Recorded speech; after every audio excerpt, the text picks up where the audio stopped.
Roger Hirsch. He's actually an Argentinian guy. He rediscovered this idea, but I had nothing to do with it. I just happened to be in the same place. And while these first guys, when they wrote the paper, it was something about, the title of the paper was something like generating spin accumulation from scattering of conduction electrons in semiconductors. And Roger was much more shrewd than that. He gave his paper a title called Spin Hall Effects. And then it became much more popular. And since then, for the last 10 years or so, it's been a very active field of research. And 5 years after this paper, there was one of the first direct observation of these effects by this group here in, around David Ashalom in Santa Barbara. And what they did is, they took gallium arsenide wire. You know, you see this here. It's about 80 microns wide. And then they pass a current through the wire. And then using a magneto-optic microscope, they look for spin accumulation at the edges of the wires. And what you see in this color coding is a measurement for the magnetization. And red means it's positive, blue means it's negative. So you have opposite magnetization accumulating at the two different edges.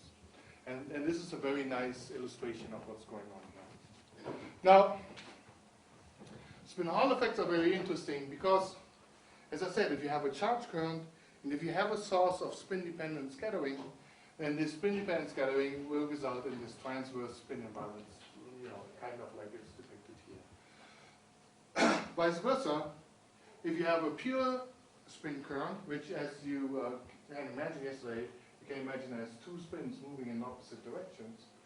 If you have the same spin-dependent scattering, now since they spin down, let's say, scatter to the left and spin up to the right, but if they move in opposite directions, they end up on the same side. So if you have a pure spin current, then the spin-dependent scattering gives rise to a charge imbalance, to a net voltage across the sample that you can measure. And this is very interesting because this is now the so-called inverse spin Hall effect is now one of the most used direct measurements of the presence of spin Hall effects in, of spin currents in any system. So how do we get this spin-dependent scattering? And in principle, you know it all already if you paid attention yesterday. Because, well, here's our old friend again, the spin-orbit interaction. So just a reminder, right? So here's the spin-orbit Hamiltonian. This is the electric field, you know, the gradient of the potential. This is the momentum of the electron.